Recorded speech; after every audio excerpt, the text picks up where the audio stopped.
Welcome to the Retro Video Store Podcast.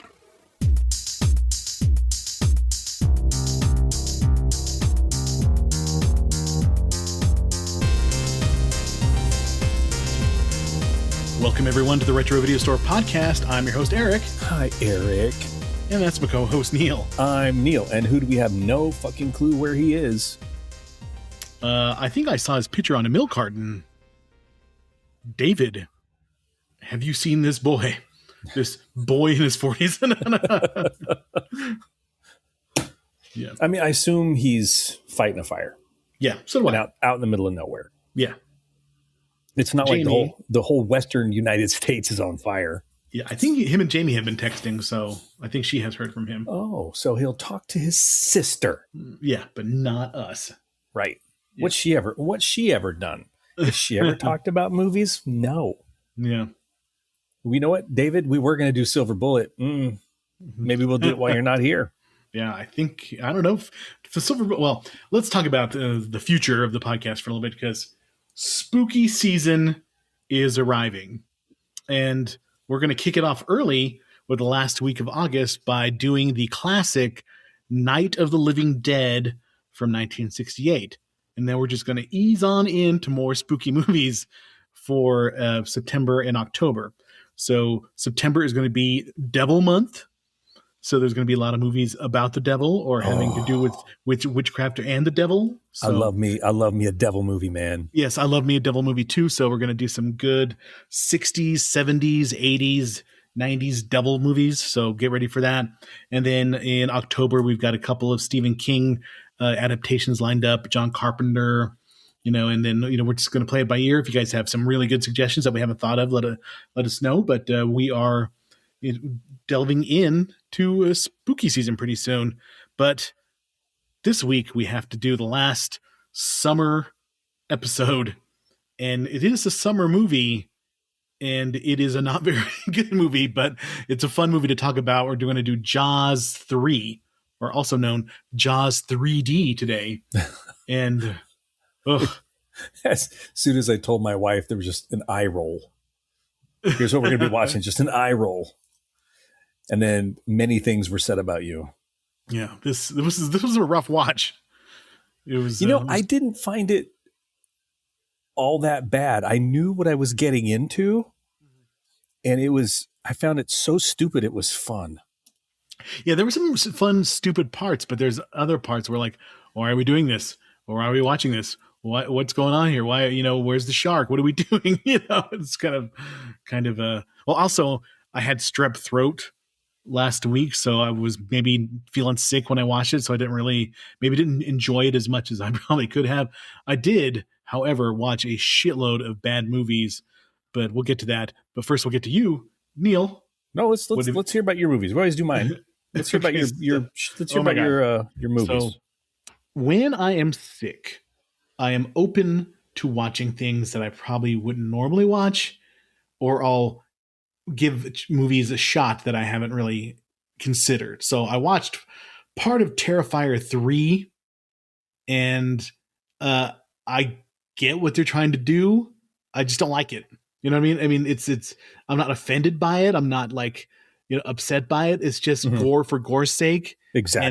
And some of the kills are fun and the special effects are good, but it just was kind of boring to me. So I didn't really get into it, and I haven't finished it yet. But Terrifier 3, I watched part of the. I didn't find like some of the stuff he did in 2 was like silly, stupid stuff right before he slaughtered everybody in the room. Yeah. And they even kind of skipped that aspect of art in the third one. Yeah, it was, I mean, the special effects are cool. I like it. Practical. I'll always love practical effects. But it was just like, yeah, it's kind of like a edgelord movie, I think. So look how edgy we are. Look how cool we are. But it doesn't really say anything, and it's just kind of empty to me. I'm not like, oh my God, I'm shocked by it or I'm offended by it. I'm just kind of like, meh, I will say a movie that one of the movies that shocked me the most in my entire life, and was the original I Spit on Your Grave. And I watched it way too early. And that movie is so so grainy and grimy and gross. And I hate to watch like women being abused in movies. I know this is going to sound woke, but that kind of violence towards women does not entertaining to me. So then for some reason, last time I was sick, not this current time, I watched the new I Spit on Your Grave because it's on Tubi, and I thought that one was dumb and senseless and just kind of I don't know. I just What was the cantina? No, cantina. Sorry, what was the quote you had about Tubi? somebody said Tubi, it's free, right? And I go, no, it's priceless. So I watched a movie called Burial Ground, and it's a Italian zombie movie from like 1980, 81, and it was the most ineptly made zombie movie I have seen in a long, long time. And there's this weird what you showed me looked fantastic.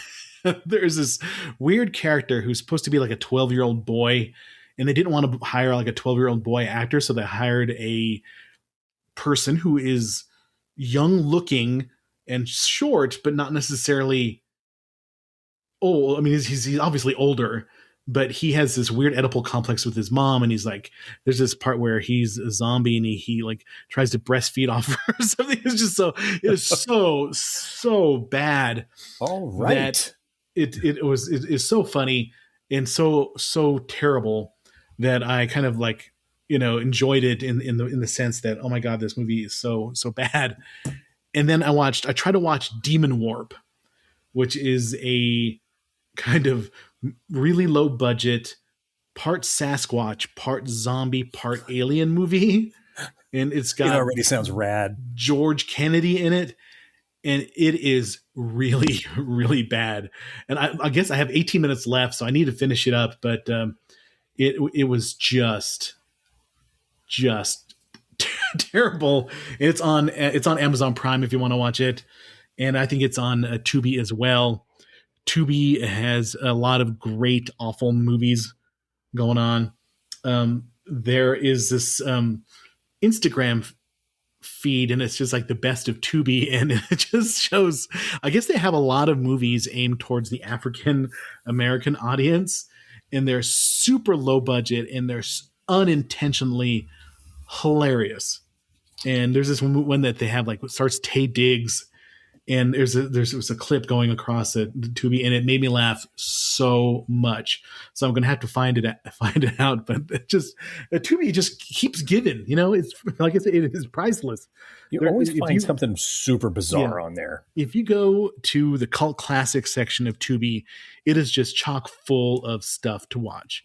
And then you go to the horror section of Tubi, and it is even more fun shit to watch. And you go to martial arts, it's got a lot of good stuff. They got a pretty good anime section, and they actually have some decent like current movies and current TV shows too. And current TV shows, and they have some classic ones too. I mean, for what you get for obviously nothing, and an occasional commercial, it is way worth the time and the money. So we're not getting paid for it. We're not getting any kickback from them, obviously, because we only have 4 listeners. But they wouldn't do that to it. But it is just full of amazing stuff. And then I watched The World According to Garp, which is why I love that movie. I just love that movie. And I watched it when I was way too young. It came out in like 1982. So I watched it when I was 9, and it's got all these like heavy subject matter for a movie. It's got it's got issues with trans rights and women's rights. Or a 9-year-old. And it's a really good movie, and I really like Robin Williams' performance in it. So I wound up buying it for $4.99 on Amazon. And this is something that I have to say that I need to stop doing, is Amazon Weekly has $4.99 movies to buy, and they're in HD and everything. In the past 2 weeks, I have bought Silver Bullet, Race with the Devil, Bachelor Party, The Dead Zone, good one, and The World According to Garp. And yeah, it is full of movies that you just look for. Just go to the buy part of Amazon Prime, and then they have the list, the $4.99 and under buy movies, and there's a shitload of good movies to buy every week. And I just wind up, and I'm a physical media endorser. I was about to bring that up. I just bought Trick or Treat, the original Trick or Treat movie. Shut up. With Sammy Kerr. I think I'm gonna have to buy another. I'm gonna have to buy. Well, actually, I should buy you a copy because we need to watch it for the podcast. It's $15.99. Six Crush. It's regularly $30 on the Arrow Video website, but it's $15.99 on Amazon right now. So I bought a copy. It should be here tomorrow. And I bought Angel. Everybody had to have that soundtrack. Yeah, and they were playing. They had the boom boxes. And they were playing them on their boom boxes, carrying them around all the time. Yeah, oh, I remember that. And then I Angel, yeah, on Blu-ray, which I don't get. I just don't get. But I like a lot of fucked up movies and different stuff too. But Angel, I mean, it's no Black Christmas, but still, dude, wow. And I watched this 3-hour folk horror documentary, which is it is amazing. I have to look it up because I can never remember it because it's not a really easy to remember title. Woodlands Dark and Days Bewitched, a history of folk horror. It's a documentary that came out in 2021. And if you have Shudder, it's on Shudder. Or if you have AMC Plus on Amazon Prime, it's on there too. And I cannot recommend this documentary enough. It is so, so good. And it gives you a shitload of movies to watch. I want to watch Blood on Satan's Claw. I want to watch, there's just tons of folk horror movies that I have not seen before. And I recommend this documentary a lot because the first part is all about English folk horror. And then there's a part all about American folk horror, which they include like Deadly Blessing and Children of the Corn and, any Texas Chainsaw, movies that are basically about people in a small society trying to push against the new ways or the new or people who are from the modern world stumbling onto a society that doesn't want them there. Like, like the Wicker Man or something, it is really, really good. They even get into Japanese and other, folk horror from other lands and stuff. And, one thing, this is an aside. It's kind of folk horror adjacent. There's a movie coming out October 16th for 1 week, and it is the unedited version of Ken Russell's movie, The Devils.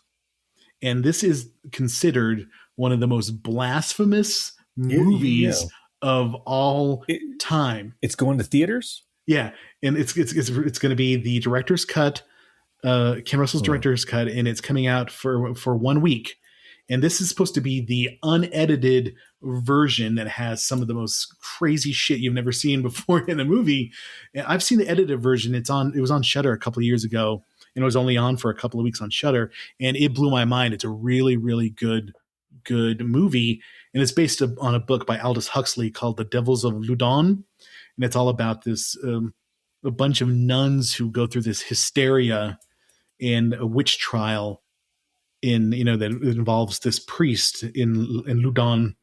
And it is an amazing movie. It is dark as hell, and it is just, and it looks unlike any other movie. It's art directed to the hilt, and it is that nobody's ever seen. The original unedited cut has not come out yet. It comes out October 16th, so I'm hoping it comes somewhere close. And I'm willing even to drive to Denver to see it because I really want to see it. And it is supposed to be, just blow you away. I'm super excited for it. The Devils by Ken Russell. And here I've talked for about 15 minutes just about all the shit that I all the shit you watched. Yeah. But, well, that's why we got that out of the way. Yeah. Neil, what about you? What did you watch? All right. So there is a new Cape Fear with Javier Bardem. And before watching the character go, I was in prison because of the Lisan Al Gaib. I was like, you know what? I'm going to watch the original. Yeah. So I watched Cape Fear. The one with Robert Mitchum? No, not the one with Robert Mitchum. The De Niro one. De Niro and Juliet and everybody Juliet in that. Wilson. Was it Nick Nolte? Nick Nolte, yeah. Yeah. So I watched Cape Fear. I watched Reacher, the new season. There's 3, so I spaced that out over a couple days. That was kind of fun. I watched a movie called The Last House. It was sort of a sci-fi horror film. That's not bad. I enjoyed it. We sat down as a family and actually watched and enjoyed it. And then thanks to you, because I'd looked at it, it kept popping up on my Tubi feed. So I watched Killer Thong. Oh, you watched Killer Thong? I did. I watched Killer Thong. That was Killer Thong. That was a piece of shit. That was a really bad movie. And they were trying hard. I mean, they're really trying hard. And then at one point, like a manifestation of the cloth of the thong kind of appears in like a human form and just sort of stands and points almost like death playing chess. It was fucking bad. They're walking and then just like a disembodied thong is kind of chasing them down after this guy sells them this magic thong. It is not a good film, but I was watching it just laughing my head off. I was appreciating it, I think, more than I should have. Because I was in a damn good mood after watching Jaws 3. There are so many really, really bad horror movies. So I cannot bad. say this. No, there's like The Ginger Dead Man, Evil Bong 2. I've watched a couple of the Evil Bong movies, and I've watched The Ginger Dead Man. Yeah. All on Tubi. Thank you, Tubi. The Evil Bong, at one point, I don't remember which one it was, the bong flies at a topless woman and begins breastfeeding on her. And I'm sitting there, I'm like, what the fuck is going on with this movie? And it's like, look, we love weed and we love boobs. Let's throw all of that together and then let's make a movie. The Ginger Dead Man, fucking great. Well, I tried to watch Microwave Massacre on Tubi and it was just so bad. I couldn't keep going. It was just so bad. I saw Killer Couch on there. Killer Couch. You bet your ass I want to watch Killer Couch. The Living Dead of Manchester Morgue I started watching one time and it was so bad. It was just like, it reminded me of Austin Powers. It was made like in swinging London, baby. You know what movie I really want you to watch because I think you'd enjoy it is Cockneys versus Zombies. Oh, that's a good one. Yeah, Cockneys versus Zombies. Did you actually end up watching that one? Yeah, I watched it. I think it was a couple of months ago I watched it. That's funny. It's so good. It reminded me of Attack the Block a little bit in like Black Sheep and some of those kind of like British. Attack the Block was supposed to have a sequel. Allow it, bruv. Allow it. I really, really wanted another Attack the Block because you got John Boyega, however it's pronounced. Yeah, I liked him in that movie. He was really, really good. So I want to see, or maybe try to watch Blood Fart Lake and Return to Blood Fart Lake. Hold on. Shut your mouth. Hold on. Let me open up the Tubies. Stop the presses. Pressing. Here's the app opening right now. Yes, there's the Tubi. Okay. Are you? Oh my God, this could be great. Blood Fart Lake. I've got thick fingers lately, man. I cannot. Yeah, I can't type or shit on my phone. Yeah, here's one called Rectuma. And here's one called Butt Boy. Butt Boy. The Amazing Bulk. Fart the Movie. Attack of the Killer Donuts. Sharks in the Hood. Sharks in the Hood. Oh, and ooh. Killer Sofa. That's the one I want to watch. See it right there. Killer Sofa. Let's see. I see The Terror of Blood Fart Lake. Okay, maybe that's the first one. And then there was Return to Blood Fart Lake that I've seen. So The Terror of Blood Fart Lake must be the first one. So a group of college students head up to their friend's cabin for a weekend of partying, but instead are pursued by a vicious scarecrow murderer. Oh God, the cameras are not even, and the guys that are supposed to be like teenagers look like they're all 30 and completely overacting. The camera is shaking a little bit, so they got shitty tripods. This could be amazing. Maybe we should do like a Tubi month in like January or February where we just try to find the most absurd films on Tubi. Yeah. These guys gotta be so proud. There's that review site on YouTube, Red Letter Media. He just said, "You think you're dark? I shit from my dick tip was literally the line, literally the line I just read as I'm skipping through Blood Fart Lake. Oh, this is on the watch list. This is going to be so bad. So there's that review channel on YouTube, which is really famous. I mean, and they get millions of views. It's called Red Letter Media, and they do like a wheel of VHS, and they would like find just various VHS tapes, and they do it like a wheel, and they have to watch the movie and and review it.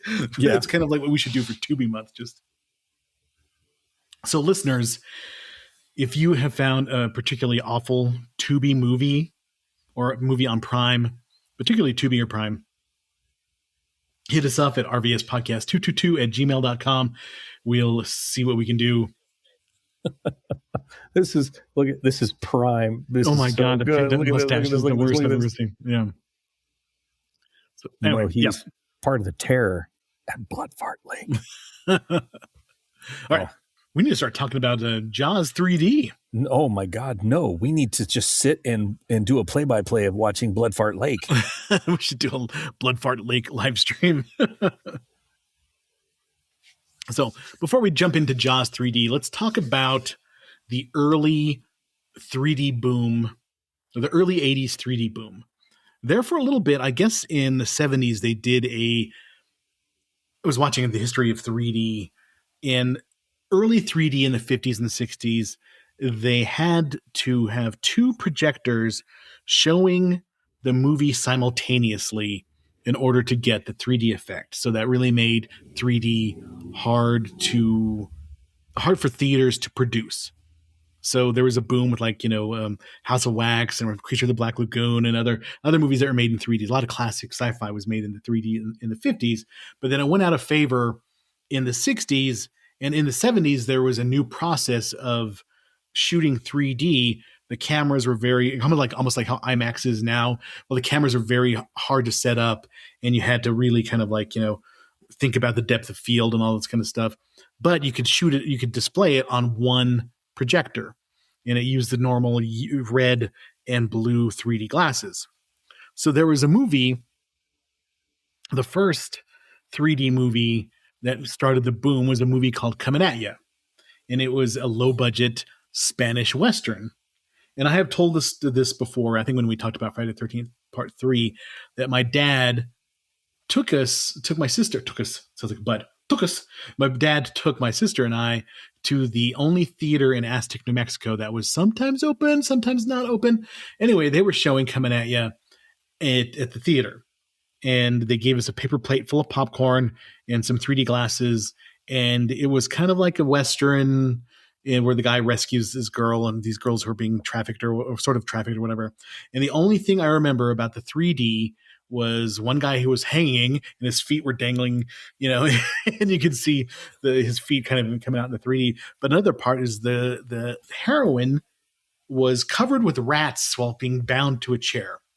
And the hero was picking the rats up and throwing them at the screen. And you could see the rats coming at the screen. And I thought that was cool as hell. And that came out in 1981. And there was a while where there was no other 3D movies until a movie called Parasite, which I have not seen. It's Demi Moore's first movie and is about these like turd looking parasite aliens that pop up and out all the time. So then Friday the 13th part 3 came out in 1982 in 3D, and that was successful. And a few more that came out, Amityville 3D, which I've never seen, but now I want to see because I saw a preview of it and it looks hilarious. And then Jaws 3D. So there's a couple of others that were, Treasure of the Four Crowns, Space Hunter Adventures in the Forbidden Zone. I remember that one. And Metal Storm, the destruction of Jared Sin. I remember that one too. I remember seeing both of those, but I never saw them in 3D. I only saw them like on HBO or something like that. And in this movie, if you don't watch it in 3D, and even Friday the 13th, it's just dumb because there's shit that looks like it's poking out at you, and they focus on it for maybe 20, 30 seconds, and it doesn't make any sense. You're like, why are they doing at this? And then they go on to the next scene. So there's quite a bit of that in Jaws 3D. Want to hit us with the Internet Movie Database tagline? A giant 35-foot shark becomes trapped in a SeaWorld theme park, and it's up to the sons of Police Chief Brody to rescue everyone. Really? I wish I Is had it that. up to that? I wish I had that gravelly. A giant 35-foot shark becomes trapped in a That's pretty good. SeaWorld theme park, and it's up to the sons of Police Chief Brody to rescue everyone. So Jaws 2 came out in like, what, 77, 78? And this one came out in 83. So these kids aged very fast. The kids' sons aged very, very fast. That was brought up by the talented and lovely Miss Hamilton. And one of them turned out to be Dennis Quaid, and the other one doesn't really help anybody. Him and Leah Thompson's character go to the hospital, and then we never see them again. So he didn't really have that much to do with it. This movie was originally conceived as a Jaws parody, and the title was going to be Jaws 3 People 0. And then That's great. The producers at Universal said, no, you're going to ruin our franchise. So they decided to make a straight non-parody movie. And it would probably would have been better if it was a parody, because it seems like a parody already. When did you see this movie? Oh, I saw this in the theater. I saw it with 3D glasses on. Yes, I did too. That's one of my dad loved to take us to the movie. So I remember, I think it was at the Centennial Twin where we saw this. It came out in July 22nd of 1983. 98 minutes, feels a lot longer. Budget 18 million, but it made 45 million domestic and 42 million overseas. So it $87.99 million. And this was the inevitable decline of the Jaws franchise. First one made a shitload of money. Second one made a shitload of money, but not as much as the first. And then the third one, and then the fourth one. I don't know. Maybe we'll do Jaws the Revenge someday once we have a cleansed palate from this one. No. I have a very, very soft spot in my heart for that movie. Oh, really? Oh, God. Jaws 4? Pretty epic. Okay, we'll have to do it then. Mike, one of the greatest lines in a film that is not from Conan is in that movie. Mm-hmm. Yeah. 2 words delivered by Michael Caine. Oscar worthy. Oscar worthy. What does he say? Oh, shit. He's standing on the wing of the airplane and the fucking shark's coming up right at him. He just looks up and goes, oh, shit. What was his quote? Have you seen the movie? No, but I saw the house that it bought. Yes, that's an amazingly famous quote, and it's hilarious.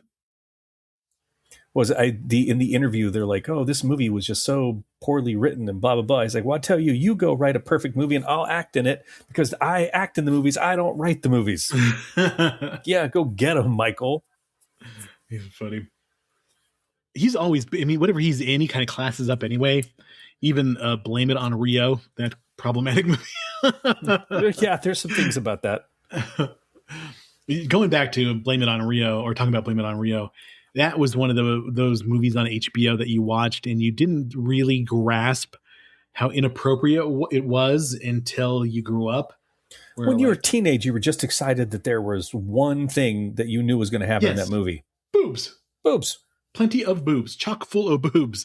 But you didn't realize, he's falling in love with his best friend's teenage daughter. Yeah, not good. Yeah.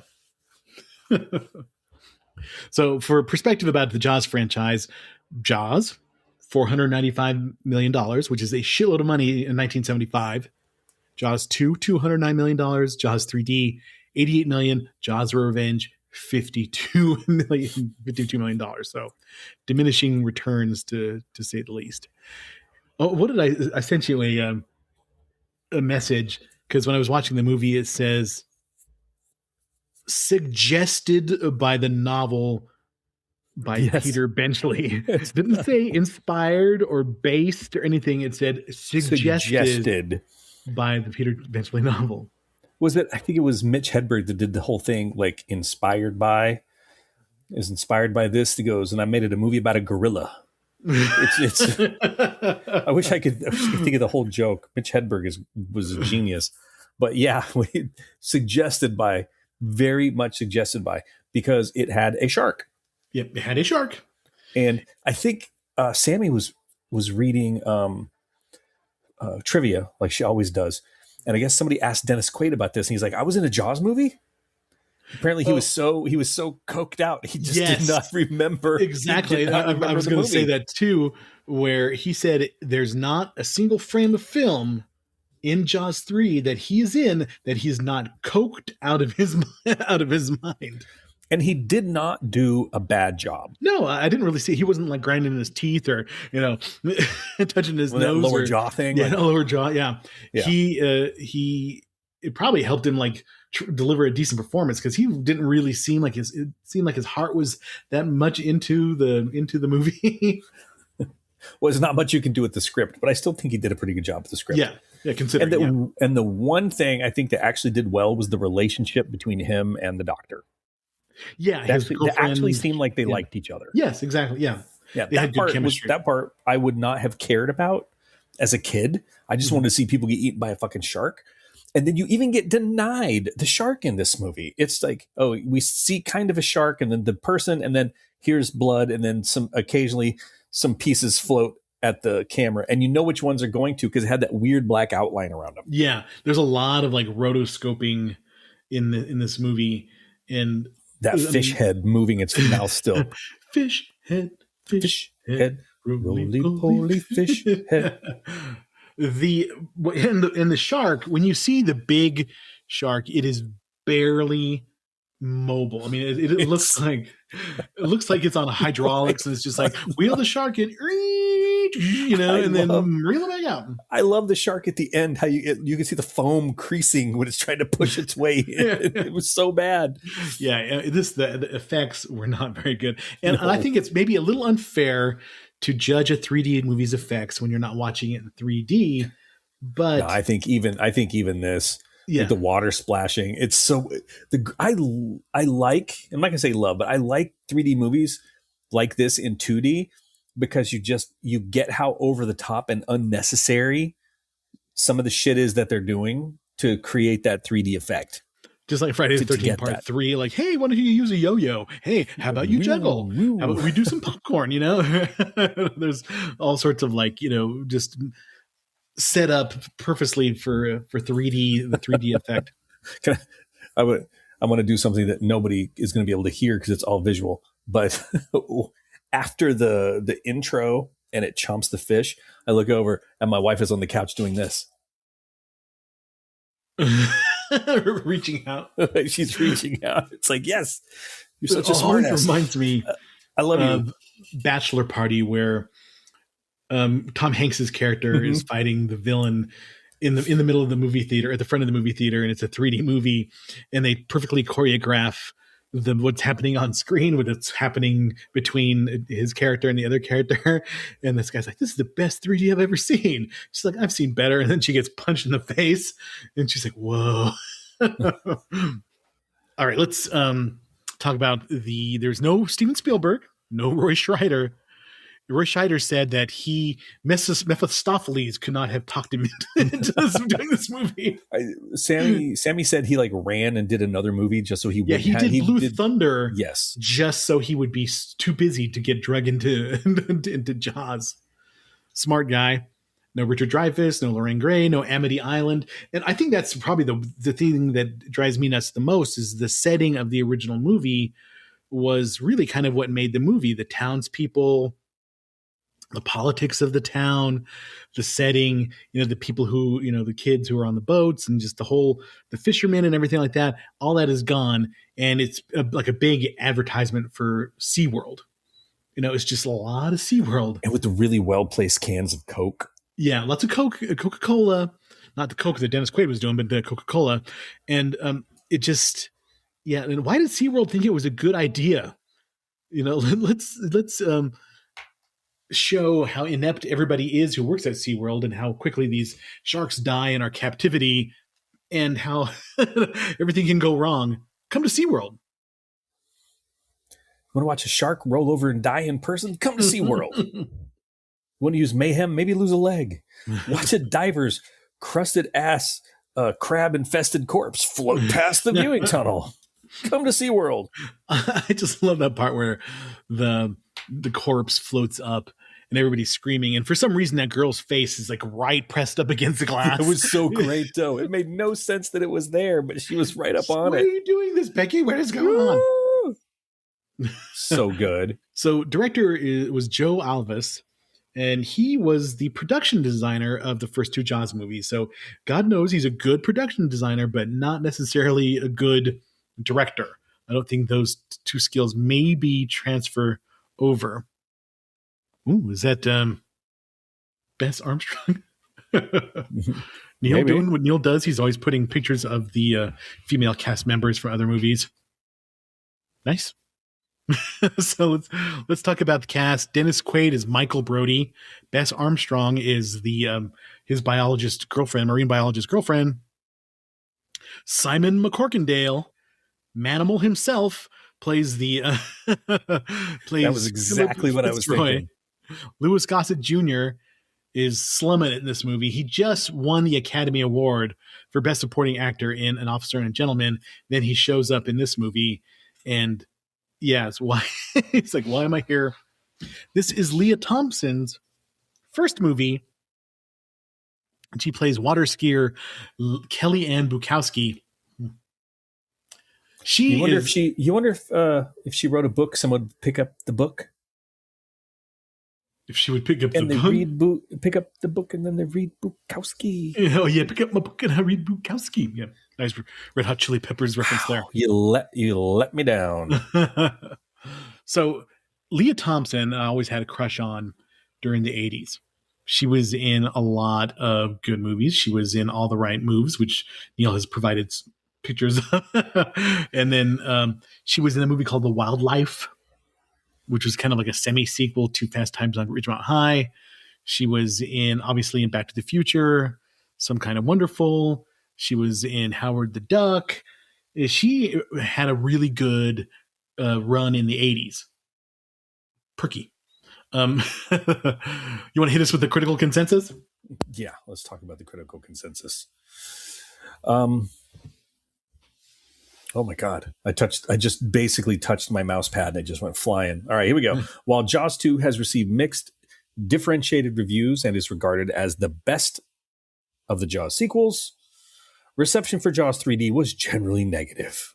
What? Variety calls it tepid and suggests that Alvis fails to linger long enough on the great white. It has a 10% rotten rating at Rotten Tomatoes based on 39 reviews with an average rating of 3.5 of 10.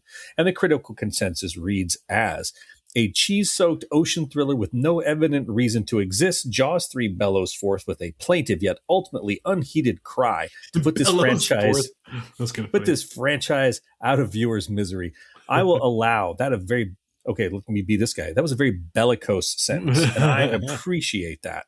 Metacritic, you know what they do? They use weighted averages. They gave this film a 27 out of 100. That's kind of high. 27 seems kind of high. Not fair. This movie was the right kind of shitty. Indicating general unfavorable reviews. I'm thinking there is a very specific type of shitty movie that we both kind of dig. Mm-hmm. Yeah. You love that Italian schlock. I love it when they're in series. I love the series of shitty movies, like The Children of the Corn and like these. Yeah. You and Joel, you're the only person I know has seen all the Hellraiser movies and all the Children of the Corn movies. Yeah. And some of those Children of the Corn movies are so shitty. Yeah. I can't believe they've made like 12. It's insane to me. I'm very shocked by this as well. Mm-hmm. Because when we went through the list that one time, I went through, I'm like, oh, I watched that. I rented that one. And they just fill a certain spot. I mean, though, that's carbohydrates. Let's just get those in. So anyway, audiences were polled by CinemaScore, and they gave the film an average grade of D+. But hey, that's really close to a C-. That's a D+. That is really almost there. The 3D was criticized as being gimmick to attract audiences to the aging series. It's only third one. And for being ineffective. Yeah, it was, but still. Roger Ebert heavily criticized the film on At the Movies, particularly a scene where the shark follows some water skiing performers, which he found unrealistic, while his colleague Gene Siskel criticized the 3D, finding the scene where the shark breaks the aquarium glass the worst effect of the film. Yes, is it the worst or the best? You don't really know. Just what hypersonic speed was that thing moving at that it just cruised right in and that plexi shattered like that? Well, which is a conversation we had. It's moving so slow. I just expect the shark slowed to it down so you could experience the terror. If it just came zipping straight in at the speeds to break that glass, even you as the viewer wouldn't have time to react. But here you got to appreciate what they were going through. I'm just expecting a loud bonk and then like the glass sliding type sound like boom. Like, like that meme where the beluga whale slams into the aquarium. Yes, exactly. What was the movie? Was it who was that with where they were with Thomas Jane when they were genetically manipulating the sharks and the shark just Deep Blue Sea and the shark rams in and finally breaks the thing, but he was hauling ass and had that guy in the stretcher. Not as effective as this. No. Not as effective. Well, apparently there is a remastered version where they kind of like tried to upgrade the effects. It's on like on one of the Blu-rays, and it looks even awful. Possible? No, and possible? To me, it's like leave it the way it was intended, for good or for bad. Do not fuck with it, because that's what makes the movie kind of like fun to watch. So don't try to fuck with it with like don't Jabba the Hutt in A New Hope, the shark. I want to see it in all its shitty glory. Speaking of which, did you see on the D23 Expo that they're going to release Star Wars next year in the unedited, unfucked with version? I've already told my family I don't care what any of them say. They can come with me or they can stay the hell at home. I am in line to see that. 1977, 5 years old, waiting in line. Yeah. Epic shit. Mm-hmm.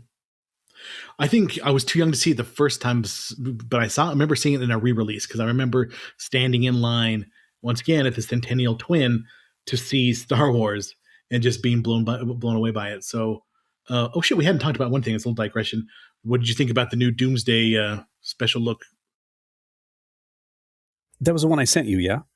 Yeah, it's the one where like, you see Reed Richards talking to Doom and, you see, I mean, I am on board for Doomsday. Oh, yeah. I'm totally on board. I'm like watching like Dr. Doom origin stories and all this kind of stuff. We are going to get us some Secret Wars type action because the scene at the end of Spider-Man, everyone, why the hell did they give a thumbs down? Getting weird emojis coming up on the screen. The waiting for that, not knowing what that was going to be, and then watching it, and I'm sitting there, I'm like, yes, and I am surrounded by fucking weird 20-something-year-olds, and they're, that was stupid. I'm like, it's fucking Secret Wars, stupid. Oh, so good. I am mostly familiar, this is a huge digression, with the Secret Wars from 1984. That was the Secret Wars that we grew up with. But apparently it's going to be more in tune or in line with the Secret Wars from 2015. So, which makes sense because it looks like everything that they have talked about seems to be leading up to it. So I might buy that trade graphic novel and read it as well. But I love the original Secret Wars, the one that was the origin for the black Spider-Man suit and just, with the Molecule Man and all that kind of stuff. It was pretty awesome. So yeah. The scene of him hopping out of the rift in his new black suit, like, whoa, hey, I'm here. All right. Yeah. Or when Doom absorbs the Beyonder's powers and you see him and he's fucking like, just monstrous.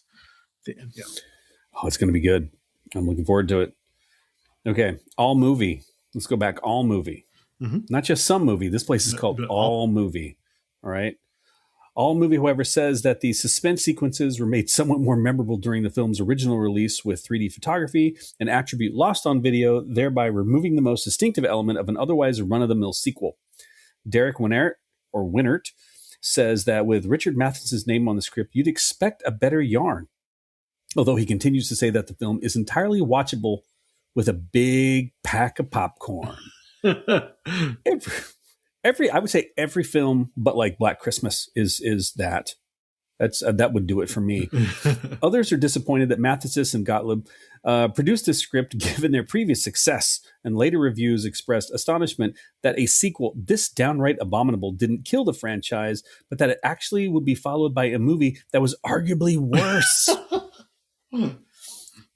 When the shark has got a fucking grudge and is tracking people down in the tropics. Amongst the flaws, a BBC critic described the film as still marginally entertaining, and he's correct. The sound design has been commended, however. The moment when an infant's cry is heard when the baby shark dies in the pool is particularly praised by one reviewer. Gossett said that he was the only cast member to survive the generally negative reviews. In her screenwriting textbook, Linda Aronson suggests that its protagonist, Mike Brody, played by Quaid, is a major problem with the film. She says that after taking too long for him to be introduced, the character is essentially a passive onlooker. There is no hunt until the climax when the shark is terrorizing the people in the aquarium. Only then does Mike Brody become the center of the action. But he's doing the same shit his dad did. Yeah. Running, get out of the water, get out of the water. I'm going to blow you the fuck up. There we go. There is only then does Mike Brody become the center of the action. She also highlights inaccuracies in the plot. For instance, she refutes the idea of a mother shark protecting her offspring, as sharks do not mother their young. But this is Jaws. This is completely different. This is a Jaws. Jaws, yeah. This is Jaws. This is a giant ass shark. The baby was 35 freaking feet, or however big feet that was. I don't know, 35 feet. This is a Jaws. Do you know? Have you encountered a shark that large, ma'am? Have you had to blow it up by shooting shit at it and get traumatized living on an island? Go fuck off, ma'am. Off you will fuck. And points out that dolphins can attack sharks, just not really big fucking 35-foot sharks. Yeah. Leonard Maltin called the film a Road Company Irwin Allen type disaster film and notes that its premise is similar to the 1955 Creature from the Black Lagoon sequel, Revenge of the Creature. Jaws 3D was nominated for 5 Golden Raspberry Awards, including Worst Picture, Worst Director, Worst Supporting Actor, Lou Gossett Jr. Lou Gossett, fuck off. Lou Gossett Jr. was gold in that movie. Yeah, he acquitted himself compared to everybody else, yeah. Worst Screenplay and Worst New Star, Cindy and Sandy, the Shrieking Dolphins. Okay, they got fucked over at that last one at the end where they kind of photoshopped him in spinning, and she's like, you read my mind. That part was so stupid. We're not like, let's have the dolphins spin and face opposite directions. We can't get them to do that, so we're just gonna. But we're gonna have the perspective so jacked up that they're gonna be little. She's gonna be big. Yeah. So not fair. Not fair. Anyway, that is our critical consensus. Yeah. So we've been kind of just talking about the plot all the way through this, so it's not really too much to distill the plot down. But the parts that I remember most as a kid and still now, when you say, let's talk about Jaws 3D, I think about the fish head that is still moving its mouth. Think about that one. I think about the arm floating. Yes. And then floating. The head. Yeah. The woman really close to it. Mm-hmm. Yeah. Or him going, him seeing the body going, yeah, Dennis dry heaving when he sees the body. I think about the stupid Simon McCorkindale not being digested, and he's just hanging in the shark's mouth, just kind of like the shark didn't have time. There was a lot going on at the end with the hunt. Well, he eats another guy after him, and what happened to him? Did he go down the gullet? And he was skinnier. He slid right down the side. I feel like Simon McCorkindale is like a piece of steak that gets caught. You know what that reminded me of? Have you been? You and I both been to the theater recently. Have you seen the advertisement for that stupid ass movie about the sperm whale eating the squid, and then the dude gets caught and then sucked into the sperm whale? No. Yeah, it's Whale Fall or some shit it's called. It looks so stupid. I have not seen that. It looks so stupid. So, and when they pull the pin on the grenade with and the jaws literally come out and hang in the water, and there's like these weird like little beads of blood that that hang out at the end. Just. Well, there was a film where there was blood and it was in zero gravity and it was floating around. It was a 3D movie. That's all I can think about now. The movie is, I will go and agree with you more now talking to you than I did when I watched it. That Yeah, I feel like it's more fun when you're in the right mindset. Because I was kind of sick, so maybe wasn't in the right mindset. But now talking about it now, it does seem way more fun. Maybe if you watch it with somebody, I watched it on my couch by myself, so I didn't have anybody to to discuss it with. So here's how I'm going to describe this movie. And I will admit, we have watched movies, and based on my frame of mind and how my week was going, I was just so irritated and pissed off and thought this movie's a waste of my time. But you know what this movie was? And maybe I was just in the right spot for it. So you've worked a long day, right? Mm-hmm. Your wife has worked a really long day. You both had to stay a little bit late at work. You get home, and now all of a sudden you've got to figure out what to fucking eat for dinner. Mm-hmm. Right. Which that's the thing nobody tells you about marriage. Like, oh, you get to be with your best friend all the time. You get to be with your lover and your partner. And there's all these different aspects to the marriage. These are all the things that you get to do, and you get to grow, and you share your lifetime together, and all that stuff, which is mostly true for a good marriage. Okay.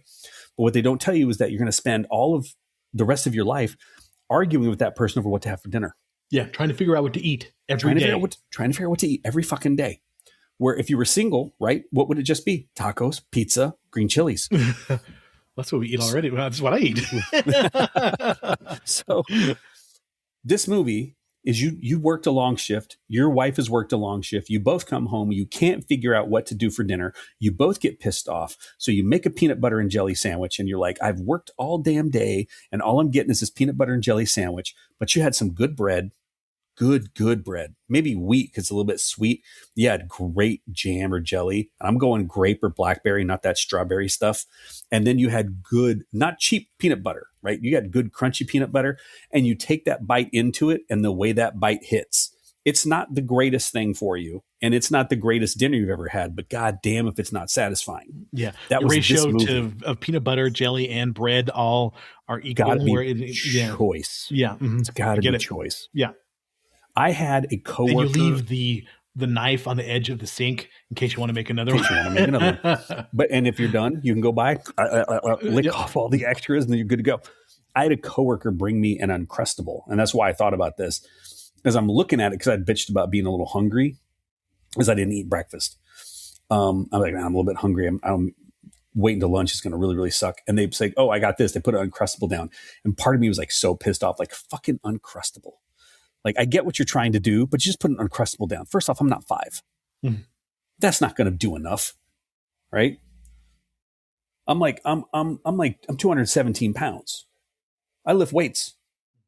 I got muscle. I need to eat. That Uncrustable was just one of the best damn things I've ever had. Those things are damn near perfect because it's the ratio. The bread's really thin, and it's got just the right amount of peanut butter and jelly in that. Oh yeah, totally. Get it. This was a peanut butter jelly sandwich, man. This movie all the way. It was amazing. All right. Well, that's a good endorsement. If you want a peanut butter and jelly sandwich of a movie, watch Jaws 3 or Jaws 3D. I have turned around and I can appreciate it more. I was a little, surly coming into the podcast, but you've turned me around, and I appreciate it a little more. So turn around. Every now and then I feel a little bit lonely. And I see the fucking look in your eyes.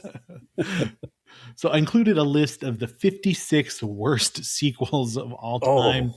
And this is I did not get this far in the notes. This is from Rotten Tomatoes. Oh. The 56 worst sequels of all time.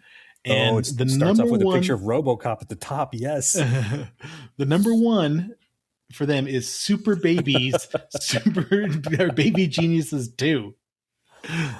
Oh, that's amazing. And it's got 0% on the Rotten Tomatoes.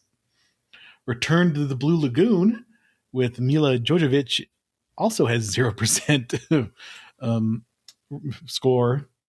0% positive. Staying Alive, the sequel with John Travolta. Oh my God. Oh my God. 3%. Oh my God. I'm trying to dance, but I'm covered with baby oil. And I'm not sliding able to. over the stage. Oh my God. It's so weird. Mr. Carter. Highlander 2, The Quickening. 100% agree with that one. 0%. I've never watched it because I heard it was so bad that I always avoided it. So I managed to escape that one. It is as bad as you think it is. Police Academy 4, Citizens on Patrol was number 5. And okay, this is one thing I saw this thing. It's like, think about a movie you enjoyed as a kid and then watched later and realized it was a pile of shit. The Police Academy movies fit that to a T. Yeah, but we all wanted to be the dude that made the sounds. Oh, fuck yeah. He's the only part that is redeeming in the entire movie. The entire movie is that I wanted to be Michael Winslow so bad. I was making noises with my mouth until my mom wanted to strangle me. But Police Academy 1 was more of adults, a little more nudity and stuff like that. Police Academy 2 was more for the kids, had Bobcat Goldthwait that was pretty funny. I remember liking that one as a kid. And then 3 and 4, even then I was out because I was 14 by then. I was like, no more Police Academy for me. And there's the sequel to 365 Days. I don't know if you've ever watched the original 365 Days on Netflix. It's total like soft core kind of erotic movie where this guy kidnaps this woman and tells her that if she doesn't love him in 365 days, he'll let her go. And of course she loves him and stuff like that. It's really bad. It's just got that romance trope that I don't understand, that I don't think any woman, this is me soapbox again, any woman would want in a real life, to be taken by a stranger and held captive. But in romance novels, for some reason, they're good with it. Dude, there's a lot of Police Academy movies on this list. And then the next 365 days. Uh-huh. There's Crow, Wicked Prayer. Look at Edward Furlong's face in the Crow as the Crow. Who thought that Edward Furlong was good, better, or not? It was a good replacement for Brandon Lee. He just looks like a juggalo, like a sad, upset juggalo.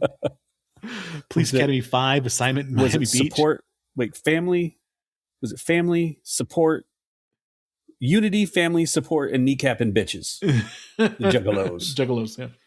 Wow, Police Academy 5, 6, and Mission to Moscow were on there. Daddy Day Camp, Jaws the Revenge, Speed 2, Cruise Control, Mortal Kombat and Annihilation. Have you watched the new Mortal Kombat with Carl Urban? Yes. I kind of want to see it. It's on HBO Max, but I haven't seen it yet. The finishes are fun. The movie itself, they had to edit cleverly to make it look like Carl Urban could move. Oh, really? Yeah, he's a little older, so he probably Big Mama's House 2, Big Mama's Like Father Like Son, Tyler Perry's Boo 2, Idea Halloween. Okay, Troll I call bullshit on that one. On Troll 2? No, Medea. Oh, Medea. I have not seen any of those. I'll watch me a Medea movie. Return of the Living Dead Part 2. I say that movie is good. It's not as good as the original one, but it is fun. Agreed. Yeah, it should not be on this list. Piranha 2, The Spawning. Meh. Basic Instinct 2, never saw that. Son of the Mask, I hear is fucking awful. Bad New Bears. Leprechaun 2. I Still Know What You Did Last Summer. The Next Karate Kid. Revenge of the Nerds 2, Nerds in Paradise. I liked that as a kid. I was like, 13 or 14 when I saw that movie. Remember the Booger's mentor, Snotty or whatever. Snotty? Yeah. It's stupid. Yeah, so there's a few that I don't think fit on this list, but I would say a lot of them do. My Halloween, The Curse of Michael Myers absolutely belongs there. Deuce Bigelow, European Gigolo, RoboCop 3, and From Dusk Till Dawn, Texas Blood Money, which I have not seen. From Dusk Till Dawn 2. Wow. Yeah, I've Species there's a 2. bunch of those. There's like 4 From Dusk Till Dawns, I think. It was like definitely direct-to-video sequels. There's a new Meet the Fockers movie coming out. Did you see the preview for that one? Yeah. It's got like Ariana Grande, who's not Grande. They call her Ariana Pequeño or Pequeña. She's in that. Thank you. Oh, hold on.